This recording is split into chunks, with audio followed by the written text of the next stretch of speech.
ওরা আমাকে তুলে নিয়ে এসছে নাকি লটর পটর করার জন্যে।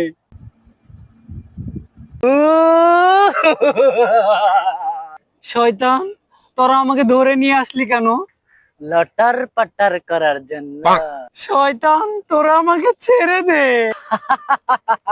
এই টলু মাস্তান কাউকে ধরে আনলে লটার পাটার না করে ছাড়ে না। বাঁচাও, বাঁচাও, আমাকে কেউ বাঁচাও, আমাকে বাঁচাও। তোরা এখানে কি হচ্ছিস? ভাইয়া, ওরা আমাকে তুলে নিয়ে এসছে নাকি লটর পটর করার জন্যে। কি কি হয়েছে? কিসের লটর পটর রে? টলু মাস্তান কখনো কাউকে জবাব দেয় না, জবাব নেয়। কে তুই? বাড়ি কোথায় তোর? কথা বল, কথা বলিস না কেন?